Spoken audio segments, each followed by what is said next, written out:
नमस्कार। गीतामृत पान की इस महफिल में आपका हार्दिक स्वागत और अभिनंदन। आज हम दूसरे अध्याय के अभ्यास का प्रारंभ करते हैं। पहले अध्याय में हमने देखा कि अर्जुन विषण्ण है।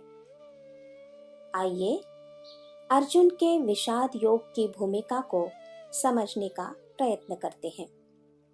विषाद माने खिन्नता, उत्साह का अभाव। फिर इसे विषाद योग क्यों कहा?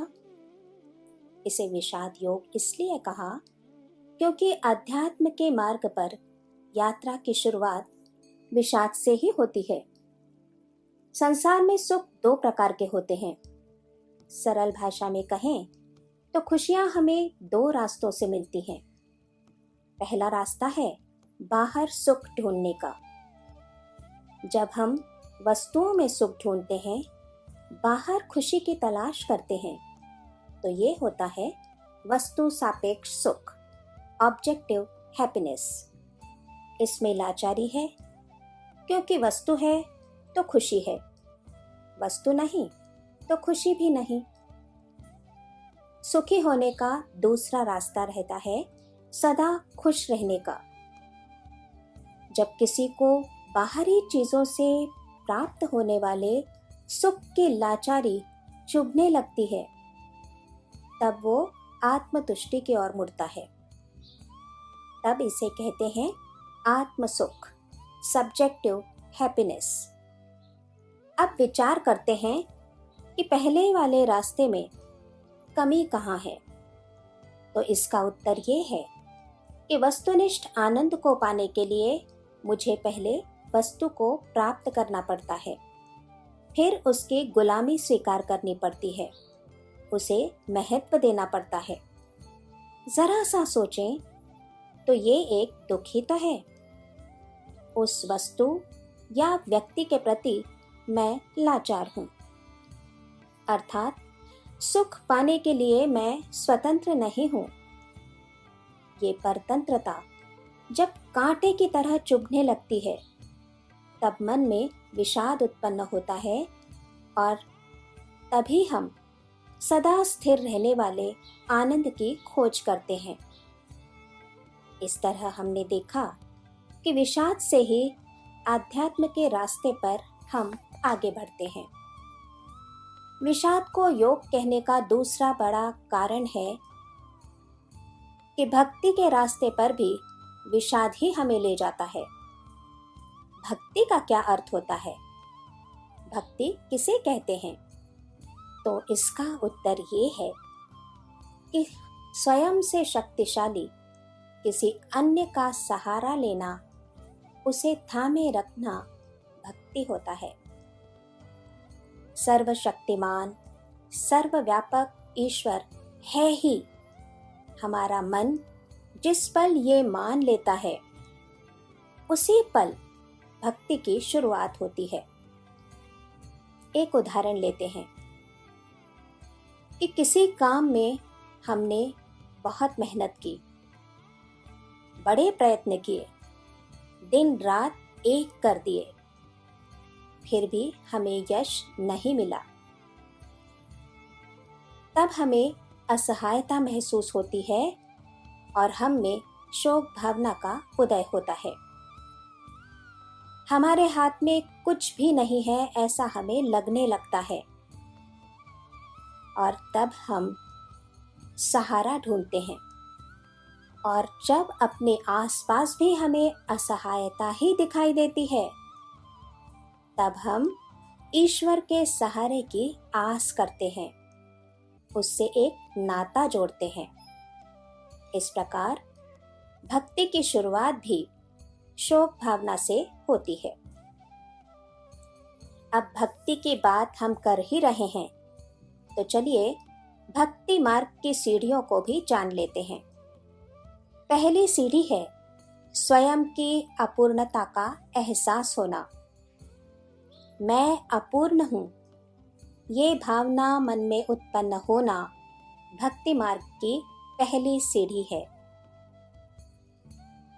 भक्ति मार्ग की दूसरी सीढ़ी है भगवान सर्वव्यापक है, शक्तिशाली है, परिपूर्ण है, ये जान लेना और ईश्वर को भली प्रकार से जान के उसे थामे रखना, ये भक्ति की तीसरी सीढ़ी है। इस प्रकार हम देखते हैं कि भक्ति मार्ग पर हमें ले जाने वाला विषाद होता है। इसलिए ऐन युद्ध के समय अर्जुन में आए विषाद को देखकर भगवान को थोड़ा आश्चर्य जरूर हुआ, लेकिन उसी समय अर्जुन के प्रति एक आशा का निर्माण भगवान के मन में हुआ, क्योंकि अपने प्रति अर्जुन की भक्ति को वो जानते थे। और इस आशा से ही इस दूसरे अध्याय की शुरुआत हुई। व्यावहारिक जीवन में ही देखिए ना, यदि किसी को बुखार आता है तो डॉक्टर रोगी को पहले दवाई देता है।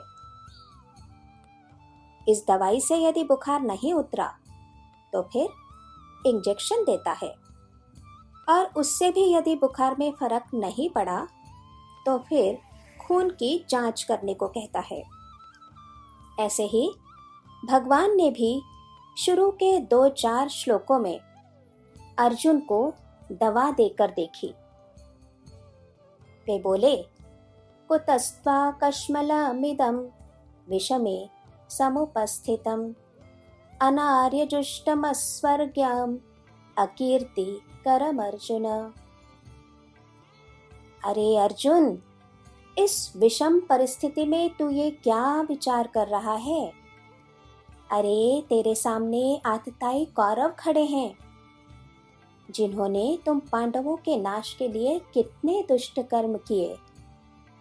ऐसे आतताइयों को जीवित न छोड़ने की आज्ञा धर्मशास्त्र भी देते हैं।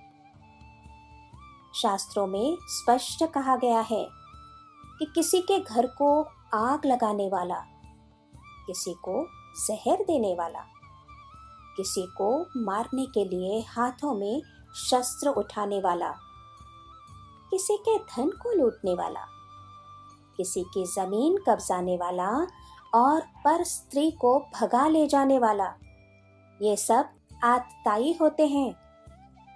ऐसे लोग सामने आने पर एक क्षण भी ना रुककर इन्हें मारने की धर्म शास्त्रों की आज्ञा है। भगवान आगे कहते हैं, तो भूल गया अर्जुन कि कौरवों ने ये सारे गुनाह किए हैं। लाक्षागृह में पांडवों को जलाने का प्रयत्न किया, बचपन में भीम को जहर दिया, पतिव्रता स्त्री को भरी सभा में विवस्त्र करने की कोशिश की। ये तो सर्वोपरि आतताई है अर्जुन। तुझे ये भी याद नहीं कि सब बड़ों ने, सभी शुभ चिंतकों ने इन्हें समझाने के लिए और शांति बनाए रखने के लिए कितने प्रयत्न किए, लेकिन ये लोग नहीं माने और युद्ध की ये विकट स्थिति आ खड़ी हुई। ऐसी विषम स्थिति में तुझमें ये विषाद कहां से आया अर्जुन? दूसरे समष्टि के हित के लिए ये युद्ध लड़ा जा रहा है, ये तू जानता है। फिर इससे पीछा छुड़ाने की बुद्धि तुझमें कहां से आई? प्रारंभ में ऐसा कहकर भगवान ने अर्जुन को समझाने का यथोचित प्रयत्न किया। यहाँ हमारे जानने योग्य बात यह है कि महाभारत का युद्ध सिद्धांत प्रस्थापना के लिए हुआ था। हजारों वर्षों तक मनुष्यों का मार्गदर्शन करने के लिए ये युद्ध लड़ा गया। इसलिए ही वेदव्यास जी ने इसे इतना महत्व दिया। दुर्योधन का कहना था कि मानव जीवन की उन्नति के लिए, उसके सुख के लिए किसी सर्वशक्तिमान सर्वव्यापक सत्ता की, जिसे हम ईश्वर कहते हैं, आवश्यकता नहीं।